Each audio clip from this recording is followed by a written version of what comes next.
Você vai ouvir agora Evangelho e Vida, um programa que trata das máximas morais do Cristo à luz do pensamento espírita. Produção e apresentação, Ricardo Gomes. Amiga e amigo ouvinte, sou Ricardo Gomes e com muita alegria estou iniciando mais uma edição do programa Evangelho e Vida nas ondas fraternas da nossa Rádio Rio de Janeiro, a emissora da Fraternidade.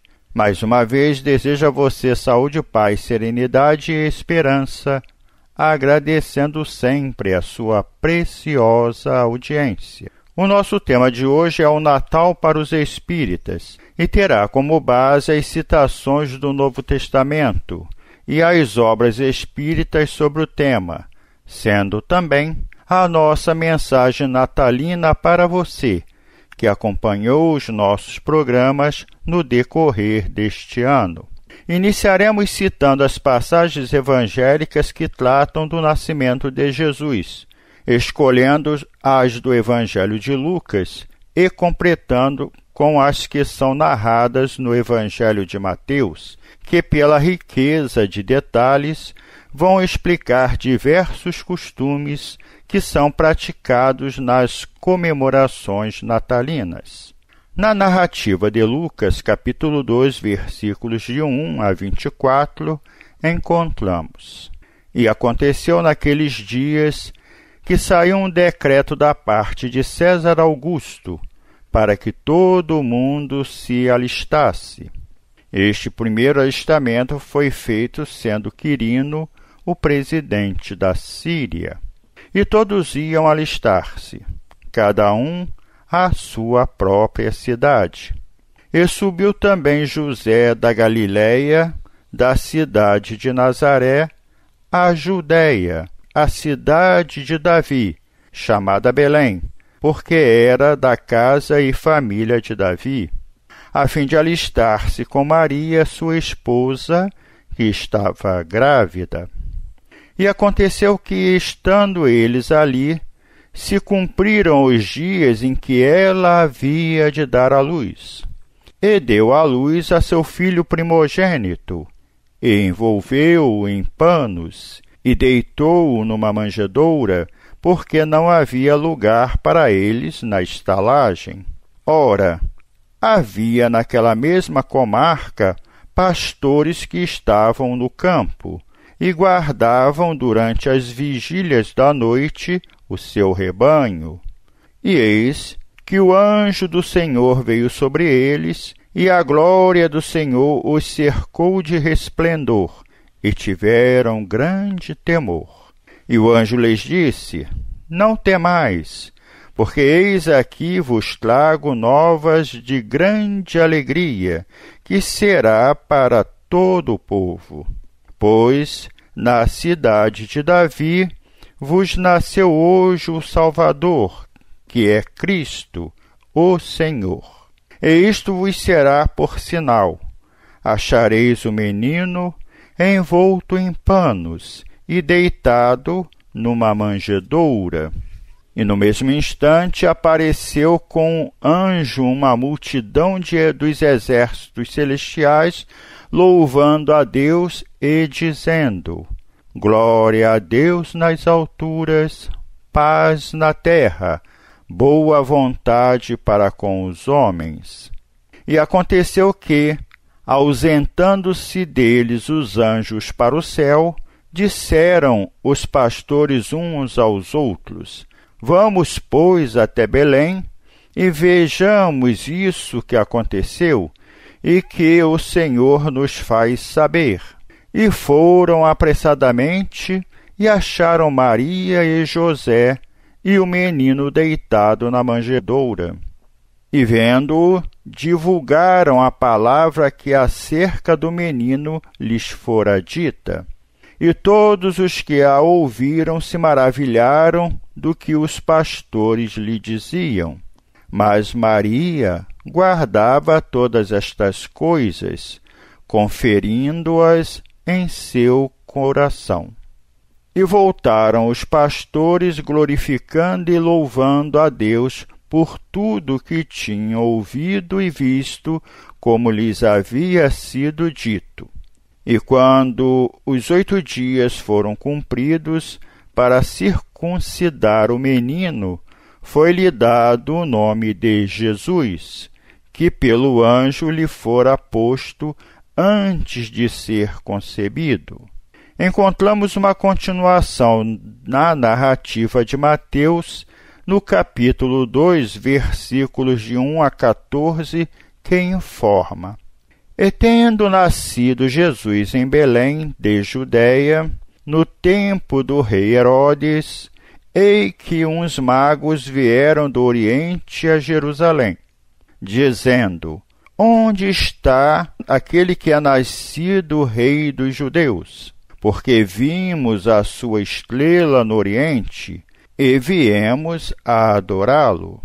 E o rei Herodes, ouvindo isto, perturbou-se, e toda Jerusalém com ele. E congregados todos os príncipes dos sacerdotes e os escribas do povo, perguntou-lhes onde havia de nascer o Cristo. E eles lhe disseram: Em Belém de Judeia, porque assim está escrito pelo profeta: E tu, Belém, terra de Judá, de modo nenhum és a menor entre as capitais de Judá, porque de ti sairá o guia que há de apacentar o meu povo de Israel. Então Herodes, chamando secretamente os magos, inquiriu exatamente deles acerca do tempo em que a estrela lhes aparecera. E enviando-os a Belém, disse: Ide e perguntai diligentemente pelo menino, e quando o achardes, participai-mo, para que também eu vá e o adore. E tendo eles ouvido o rei, partiram.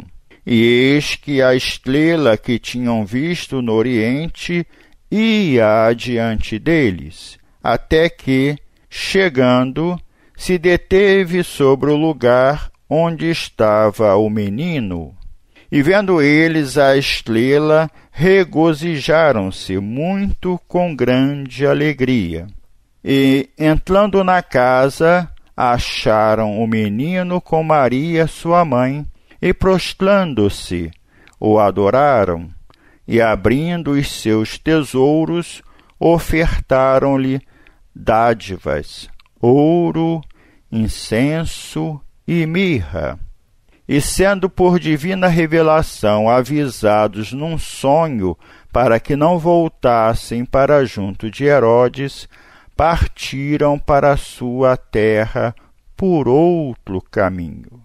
As passagens evangélicas, prezados ouvintes, apresentam informações que foram incorporadas às comemorações religiosas do Natal, como, por exemplo, o presépio. O presépio foi construído pelo frade no interior de uma gruta, estabelecendo-se com uma tradição da Igreja Católica. São Francisco de Assis pediu autorização à Igreja Católica para montar o primeiro presépio, uma vez que esse tipo de representação não era permitida pela Igreja. Neles constam, seguindo as narrativas do nascimento de Jesus, a estrebaria com os animais, a manjedoura, tabuleiro onde se coloca comida para as vacas, coberta de palha, onde foi colocado o menino Jesus, as figuras de José e Maria ao lado da manjedoura, as figuras dos pastores em posição de adoração, os magos que posteriormente foram incorporados pelas tradições como os 3 reis magos. A passagem bíblica não diz quantos eram, além de serem conhecidos os seus nomes como Gaspar, Melquior e Baltazar, que também não são citados por Mateus, e sobre a estrebaria, a estrela de Belém, com sua cauda em forma de cometa. Com o passar do tempo, hábitos e costumes de diferentes culturas foram incorporados ao Natal, impregnando-o de simbolismos. Recolhendo informações em diversos sites na internet, citaremos alguns entre os quais mais conhecidos. O primeiro, o Advento. O Advento é o tempo de preparação para celebrar o Natal e começa 4 domingos antes desta festa. Além disso, marca o início do novo ano litúrgico da Igreja Católica. Há relatos de que o Advento começou a ser vivido entre os séculos IV e VII, em vários lugares do mundo, como preparação para a festa do Natal. No final do século IV, na Gália, atual França, e na Espanha, tinha caráter ascético, com jejum, abstinência de duração de 6 semanas. A ceia. Segundo a literatura, a ceia de Natal originou-se do antigo costume europeu de deixar a porta das casas abertas no dia de Natal para receber viajantes e peregrinos. Esses, juntamente com a família hospedeira, confraternizavam aquela data significativa para os cristãos. A árvore de Natal. A árvore de Natal caseira, como muitos de nós temos hoje, surgiu como tradição no final do século XVI, na Alsácia. Esta, que hoje é uma região belíssima da França, já foi alemã. Naquela época, uma parte das festividades de Natal era colocar uma árvore na sala de estar. Então, depois decoravam com doces, nozes e maçãs. O culto às árvores, sobretudo aos pinheiros, passou a ser direcionado à atmosfera litúrgica do inverno e, principalmente, ao acontecimento central relacionado a essa época do ano para os cristãos, o nascimento do menino Jesus. Progressivamente, o pinheiro passou a ser enfeitado, não mais para o culto dos deuses pagãos antigos, mas para celebrar o nascimento de um Deus feito homem. Do norte da Europa, o hábito do enfeite da árvore de Natal espalhou-se e tornou-se comum por todo o mundo. O Papai Noel. No site Brasil Escola da UOL encontramos as seguintes informações. A origem histórica do Papai Noel está diretamente relacionada com São Nicolau de Mira, também chamado de Nicolau Taumaturgo, um bispo cristão que viveu entre os séculos 3 a 4 d.C. São Nicolau viveu na Ásia Menor, região que corresponde atualmente à Turquia, e ficou conhecido por sua generosidade. Esse religioso era filho de uma família abastada e, após a morte prematura de seus pais, herdou a riqueza de sua família. Passou, então, a utilizar a herança para distribuir presentes entre os pobres, sobretudo para as crianças órfãs. A figura do Papai Noel, no entanto, não remete somente à figura cristã de São Nicolau. Existem aproximações entre esse personagem e Odin, o deus mais poderoso da crença religiosa dos nórdicos. Na tradição nórdica, Odin é representado da mesma maneira que Papai Noel, um idoso barbudo e grisalho. Os nórdicos acreditavam que Odin passava de casa em casa entregando brinquedos e doces para as crianças. Para que isso acontecesse, as crianças nórdicas deixavam suas botas perto das chaminés e enchiam-nas com feno ou cenouras, para que Sleipnir pudesse alimentar-se. Em troca, Odin enchia as botas com os mimos. E, claro, Odin entrava em casa pela chaminé. E na Wikipédia encontramos as informações sobre Sleipnir. Na mitologia nórdica, Sleipnir, suave ou aquele que plana no ar, é a montaria mágica de Odin.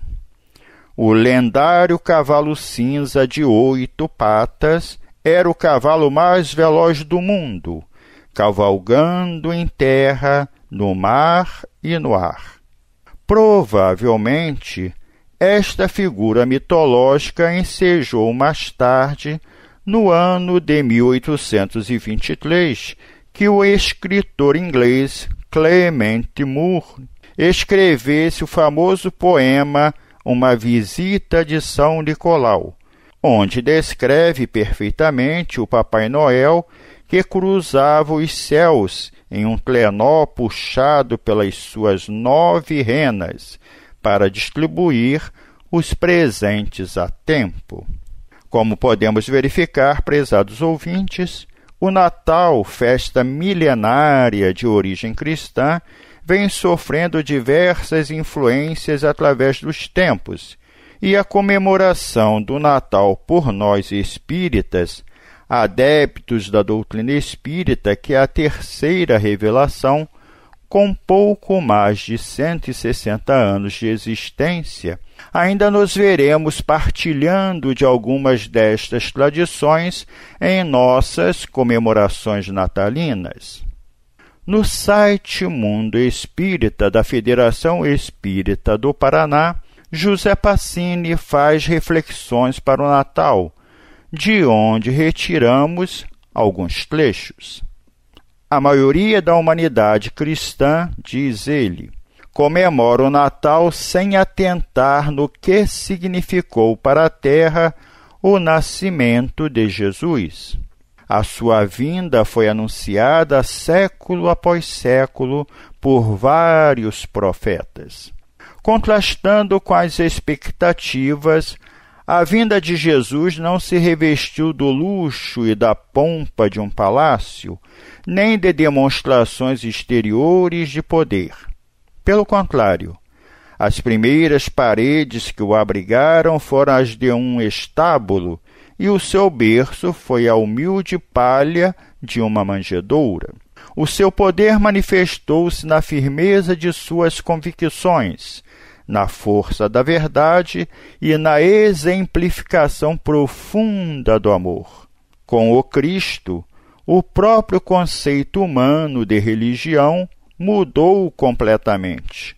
Não mais aquela religião mística, contemplativa, ritualística, cheia de oferendas e fórmulas repetitivas no interior dos templos. Religião conforme seus ensinamentos e principalmente seus exemplos, passou a ser para aquele que lhe entendeu as lições um novo modo de viver, de se relacionar com o próximo em todos os ambientes, em todos os momentos, ensinando que Deus está presente em todo o universo, alargou os limites dos templos, transformando o mundo num templo imenso.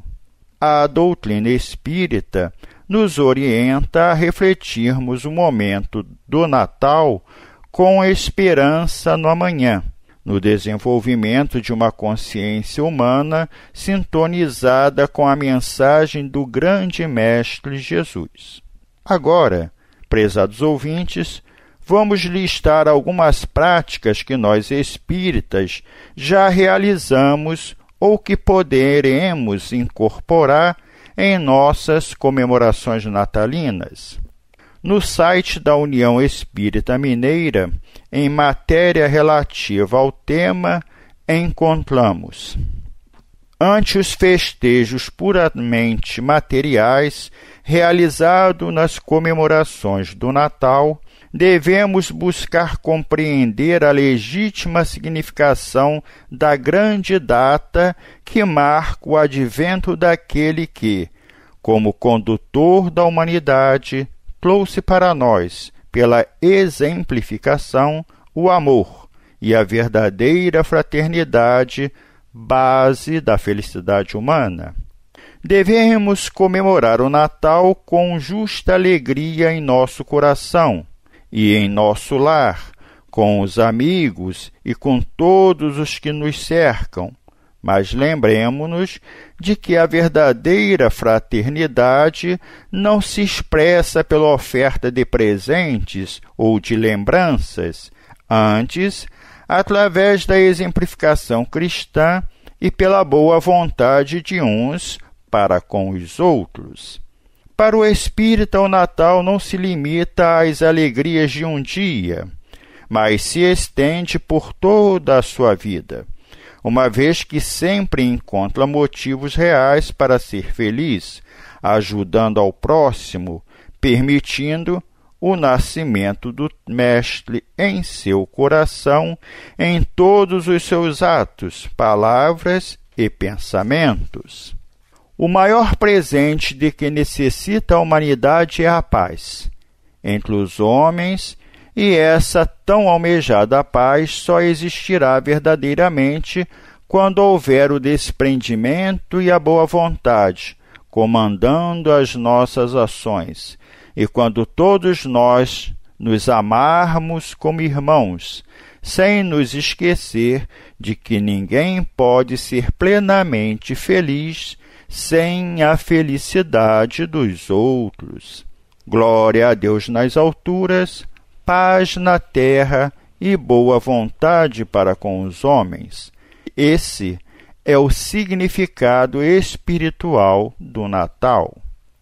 Acrescentamos ainda uma advertência de Joana de Ângeles na psicografia de Divaldo Franco, que diz: não permitas que o Natal seja apenas uma festa vulgar de trocas de presentes e de comilanças, mas, sobretudo, de espiritualidade, contribuindo para que a dor seja menos sofrida e o desespero ceda lugar à alegria em memória dele, o conquistador inconquistado. E outra de Emmanuel, na psicografia de Francisco Cândido Xavier, que afirma: ampliemos a comunhão fraterna e louvemos a cooperação, porque anualmente o Cristo nos requisita a verdadeira solidariedade, a fim de que, em nos tornando mais irmãos uns dos outros, possa ele nascer em espírito na manjedoura do nosso coração, transformando em incessante e divino Natal todos os dias da nossa vida. Encerramos com poema do espírito Casimiro Cunha, do livro Antologia Mediúnica do Natal, psicografia de Francisco Cândido Xavier, intitulado Bilhete de Natal. Meu amigo, não te esqueça, pelo Natal de Jesus, de cultivar na lembrança a paz, a verdade e a luz. Não ouvides a oração cheia de fé e de amor, por quem passa sobre a terra encarcerado na dor. Vai buscar o pobrezinho e o triste que nada tem, o infeliz que passa ao longe sem o afeto de ninguém. Consola as mães sofredoras e alegra o órfão que vai pelas estradas do mundo sem os carinhos de um pai. Mas escuta, não te esqueças, na doce revelação, que Jesus deve nascer no altar do teu coração. E assim, encerramos agradecendo ao amigo Arcleidson Soares pela edição de nossos programas e a você que nos ouve, desejando a todos um Feliz Natal com muita paz, amor, harmonia e esperança, e que o Ano Novo seja repleto de alegrias e grandes realizações espirituais. Torna-se um colaborador do Clube da Fraternidade, filie-se ou atualize o seu cadastro pelo telefone 3386-1422. Fiquem com Deus e até o nosso próximo programa, se Deus assim o permitir. A Rádio Rio de Janeiro apresentou o programa Evangelho e Vida.